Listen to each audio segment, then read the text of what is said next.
Imagine looking at someone you love, your spouse, your parent, your child, and being absolutely 100% certain that they are an impostor. Not that they're just acting weird, but that they are a physically identical fake. Today we're going to dive into one of the most bizarre and fascinating conditions in all of neuropsychiatry, the Capgras Delusion. This one sentence right here, it's chilling, and it captures the entire experience perfectly. You have perfect recognition, immediately followed by a complete and total rejection. See, this isn't a problem with your eyes. It's a profound breakdown in the feeling of familiarity.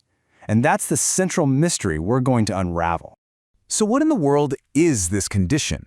Well, it was first documented way back in the 1920s, and it's this terrifying paradox where the people you're closest to suddenly become the most alien. Okay, so the official definition is pretty clear. It's a delusional misidentification syndrome. The person knows exactly what their loved one is supposed to look like, and the person standing right in front of them is a perfect match. But their brain, with this unshakable conviction, just insists, nope, that's a fake. You know, our understanding of Capgras has changed a lot. It all started in 1923 with a patient known as Madame M, who believed her whole family had been swapped out by thousands of doubles. For decades, the best explanation anyone had was rooted in psychoanalysis. But now, thanks to modern neuroscience, we know this isn't some psychological conflict. It's biological. It's a problem with the actual wiring of the brain. And that brings us to our first big clue. What is going on inside the brain that could create such a specific and frankly such a strange belief? So the first question you've got to ask is, can they just not see correctly? And the answer to that is a hard no. Their eyes are working fine. The basic visual parts of their brain, totally fine.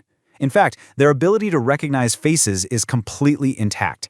The problem, well, it lies one step deeper.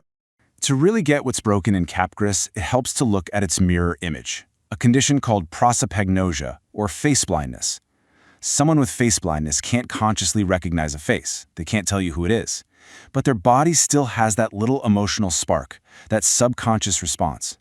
With Capgras, it's the exact opposite. They can name the face, no problem. But their body? It feels absolutely nothing. There's no spark, no warm glow of familiarity. So here's the bottom line. The brain's what is it pathway is working just fine, but the what does it mean to me pathway is broken. It's like the wire connecting what you see to what you feel has been cut. They see the face, but that warm, fuzzy feeling that's supposed to come with it, it's just gone. But wait a minute. That only explains half the story, right? I mean, lots of people have moments where they feel emotionally numb. Why does that lead to this bizarre belief in imposters? Well, that brings us to the second, and just as crucial, failure in the brain. It's all explained by something called the two-factor theory. So factor one is that weird experience we just talked about, the face with no feeling. That's what creates the crazy hypothesis. But in a healthy brain, another system would immediately jump in and say, whoa, hold on, that's ridiculous. Imposters aren't real. But in Capgras, that second system, the brain's reality monitor is also offline. And we can actually map this two-part failure to specific parts of the brain. The temporal cortex, that's for recognition. It's doing its job. The connection to the limbic system is broken, which is why there's no feeling. But the real kicker is the damage that's often found in the right frontal lobe. That's the part of our brain that's supposed to be the skeptic, the fact-checker that says, hey, that's impossible. Without it, the imposter idea isn't just a weird thought. It's accepted as reality. Now, you might be thinking this is all about misidentifying people, but the delusion can get far, far stranger. Once that reality checker in your brain is offline, that belief in imposters can spread to pretty much anything. Seriously, patients have reported that the pets have been replaced by identical animal imposters. Others believe their furniture or even their clothes are just low-quality duplicates. In some really rare cases, they believe they themselves are a double, or that the entire world is some kind of simulation. And in our modern world, the delusion adapts. Some patients now believe their loved ones are actually sophisticated AI robots or deepfakes. Okay, so while this is a really fascinating neurological puzzle, we have to talk about the serious and sometimes tragic real-world consequences. This isn't just some quirky belief. It can be terrifying for everyone involved. So studies estimate that around 6% of Capgras cases end up involving violence. And you have to ask, why? Well, put yourself in their shoes. From the patient's perspective, they aren't living with their loving spouse. They believe they're trapped with a mysterious, maybe even evil stranger who just happens to look exactly like them. Their actions, though they are violent, are often driven by fear and a desperate attempt to protect themselves or find the real person. These forensic cases are heartbreaking, but they show us what's at stake. People have attacked family members because they truly believe they were clones or imposters or even robots. In one really horrifying case, a person killed a relative so they could search their head for batteries and microfilm. These actions come from a fractured reality where violence can feel like a totally logical defensive response to an impossible situation. So, given this profound disconnect from reality, how can we possibly help? Well, the goal isn't to shatter the delusion, because you can't. It's about managing it with empathy and trying to reconnect with the person who is still there, underneath all that fear. For caregivers, this is just emotionally devastating. I mean, can you imagine being looked at with fear and suspicion by the person you love most? It's heartbreaking.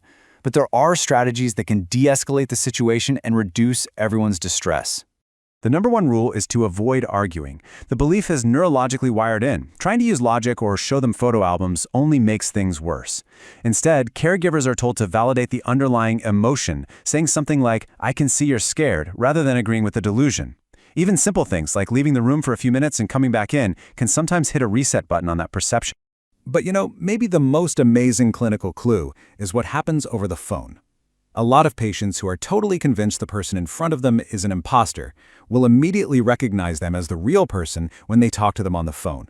And that tells us so much. It shows the breakdown is often specific to the visual pathway. The auditory pathway for recognition, the one that connects a familiar voice to that feeling of warmth, can be completely intact.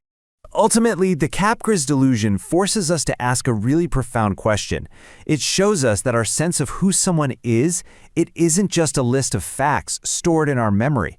It's a seamless fusion of recognition and emotion, of data and a feeling. And when that bond is broken, the brain would rather invent an entire world of impossible doubles than accept that silent, empty feeling of seeing a loved one's face and feeling nothing at all.